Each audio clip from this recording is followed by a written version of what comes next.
Hello बच्चों, पिछले दो वीडियोस में आपको याद हो हम अक्षीय स्थिति में विद्युत क्षेत्र की तीव्रता को डिस्कस कर रहे हैं। तो पिछले दो वीडियो में से पहला जो वीडियो था उसमें हमने इस व्यंजक की स्टार्टिंग की थी।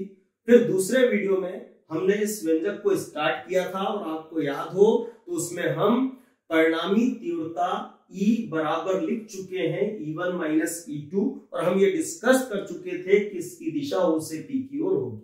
अब ये समीकरण ये कहती है कि यदि आपको E का मान ज्ञात करना है तो हमें दो मानों की जरूरत है, एक E1 और एक E2, जो कि हम पिछले वीडियो में ज्ञात कर चुके हैं। उन मानों को हम इस समीकरण में रखेंगे। तो ध्यान से देखिएगा, E बराबर क्या होगा, तो E1 का मान आपको याद होगा 1/4 पाई एप्सिलॉन 0 के ऊपर आता है Q और इसके बटे में आएगा R माइनस L का होल स्क्वायर। ये आप पिछले वीडियो में देख सकते हैं, आसानी से देख सकते हैं। ठीक है, अब ध्यान से देखिएगा, ध्यानपूर्वक समझना। चिन्ह काय का माइनस का, E2 का जो मान है वो था बच्चों 1/4 पाई एप्सिलॉन 0, जरूरत पड़े तो K, ऊपर आएगा Q और नीचे था बच्चों R प्लस L का होल स्क्वायर।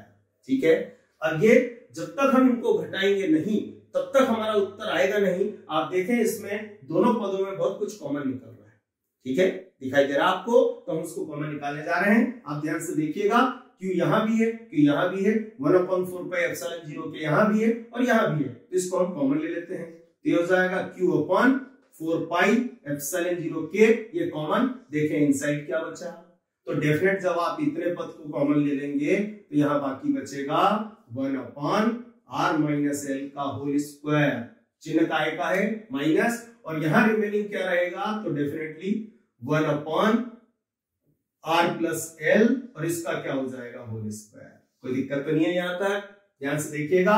अब जब हमने कॉमन निकाला तो हमें मालूम पड़ा कि जिन्हें हमें घटाना है बच्चों वो दोनों तो बटे वाली संख्या है। आप जानते हैं बटे वाली संख्या कभी भी डायरेक्ट नहीं घटती हैं, इनका हमें एलसीएम निकालना पड़ता है। ठीक है ना, और एलसीएम निकालना बहुत सरल है। इसका इससे गुणा, क्या गुणा, इसका इससे गुणा और बटे में इन दोनों का गुणा, ये हो गया एलसीएम। तो देखिएगा, इसका इससे गुणा करेंगे तो R प्लस L का होल स्क्वायर, माइनस इसका इससे गुणा करेंगे तो R माइनस L का होल स्क्वायर, और बटे में क्या होगा, तो इन दोनों का गुणा। और इन दोनों का गुणा कैसे करेंगे, तो याद रखिएगा कि जब समान घात वाली दो संख्याएं हों और उनका हमें गुणा करना हो तो गुणनफल आता है A गुणित B का होल स्क्वायर। ये क्या बता रहा है कि जब भी आपको दो समान घातों वाली संख्याओं का गुणा करना हो तो संख्याओं का गुणा कर दो और ऊपर घात उतनी लगा दो जो दोनों के ऊपर लगी हुई है। तो अब संख्याओं को यदि हम गुणा करेंगे तो ये है बच्चों R माइनस L, जिसको हम पढ़ सकते हैं A माइनस B, और ये है R प्लस L, तो इसको हम पढ़ सकते हैं A प्लस B। तो हमें A माइनस B में A प्लस B का गुणा, अर्थात हमें R माइनस L में R प्लस L का गुणा करना है। तो आप जानते हैं कि इसके लिए एक सूत्र होता है और होता है बच्चों A plus A minus B into क्या हो A प्लस B, तो बराबर होता है बच्चों A square minus B square. तो यह हो जाएगा R स्क्वायर माइनस हो जाएगा L स्क्वायर और ऊपर घात कितनी आएगी 2। ठीक है, अब ध्यान से देखिएगा, अगला जो पद हम लिखने वाले हैं ध्यानपूर्वक समझना, 1/4 पाई एप्सिलॉन 0 के, ये जैसा है वैसा रहने देना। इसको हमने बाहर निकाल दिया, पहली बहुत नाराज है तो इसको छेड़ने की जरूरत नहीं है। ठीक है, अब थोड़ी देर के लिए हम माने ये R A है तो ये वापड़ा भी A होगा, क्यों है तो दोनों R। इसको हमने क्या लिखा B, तो ये भी क्या होगा B।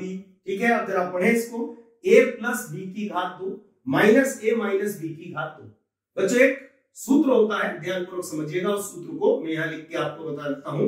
यदि लिखा हो A प्लस B और इसकी घात कितनी है तो, और माइनस में है A माइनस B और इसकी घात भी कितनी है तो, चूंकि ऐसा है तो इसका मान होता है जो 4AB। तो याद रखिएगा, ये जो अगली स्टेप हम लिखने वाले हैं उसमें इस सूत्र का उपयोग करेंगे। तो जब ये स्टेप आप लिख लें तो उसके साइड में ये लिखा हुआ होना चाहिए ताकि हमारे भी समझ में आए कि ये कैसे हो रहा है। ठीक है, अब ध्यान से देखिएगा, तो आगे क्या आएगा, तो ये है A प्लस B की घात 2 माइनस A माइनस B की घात 2, तो इसको हम लिख सकते हैं 4AB। A बोले तो R, B बोले तो L, ये पूरे का टोटल का मान हो गया उस सूत्र के अनुसार जो मैंने अभी आपको लिख के बताया था। ठीक है, और अपॉन में क्या आएगा, तो जो जैसा है वैसा R square minus L square का होल स्क्वायर। ठीक है बच्चों, ये किसका मान आया, E का। अब जरा आप ध्यान से देखिएगा, ये जो 4 लिखा है इसे हम 2 गुणित 2 लिख सकते हैं। अब आप पढ़ो, ये लिखा है Q, ये लिखा है 2, ये लिखा है L, इनको हम एक साथ ले लेते हैं। तो 1/4 पाई एप्सिलॉन 0 के ऊपर क्या आएगा Q, गुणित में क्या आएगा 2 और क्या आएगा L, इसको हमने एक साथ रखा। तो बाकी क्या बच रहा है, तो यहां बच रहा है एक तो 2 और एक क्या बच रहा है R, तो इसको लिख देते हैं 2R, कोई दिक्कत तो नहीं। और बटे में जो जैसा है वैसा, अर्थात R² माइनस L² का होल स्क्वायर। या तो कोई दिक्कत तो नहीं बच्चों, मैं ऊपर का मिटाने जा रहा हूं, ठीक है। अब बच्चों ध्यान से देखिएगा, मैंने अभी थोड़ी देर पहले आपको ये बताया था, ये लिखा है 1/4 पाई एप्सिलॉन 0 के जैसा है वैसा, जरा इसको पढ़ें तो ये है Q × 2L, जिसे हम लिख सकते हैं स्मॉल p, ठीक है। साथ में क्या आएगा 2R, ये 2R, और इसके अपॉन में जो जैसा है वैसा R² माइनस L² का होल स्क्वायर, और इसे कहते हैं बच्चों अक्षीय स्थिति में विद्युत क्षेत्र की तीव्रता। लेकिन यदि कोण L बहुत छोटा हो किसकी तुलना में, R की तुलना में, या यूं कहें R बहुत बड़ा हो L की तुलना में, तो हम इस L² को नगण्य मान सकते हैं, और नगण्य मानकर इसकी उपेक्षा कर सकते हैं। तो हम L² को नगण्य मानकर इसकी उपेक्षा करने पर, यदि हम इसकी उपेक्षा करते हैं तो ध्यान से देखिएगा, E बराबर 1/4 पाई एप्सिलॉन 0 के ऊपर क्या आएगा 2RP, और अपॉन में केवल R² बचेगा, और इसके ऊपर भी, सॉरी यहां पर घात 2 है ये वाली, इसके ऊपर भी घात 2 है, तो यहां जो R की टोटल घात कितनी हो जाएगी 4, ठीक है। एक R से एक R क्या हो जाएगा, कट जाएगा। तो आप देखेंगे E का मान हमें प्राप्त होगा, E बराबर 1/4 पाई एप्सिलॉन 0 के ऊपर एक R से एक R कट गया, तो ऊपर बचेगा 2P और नीचे होगी R की घात 3।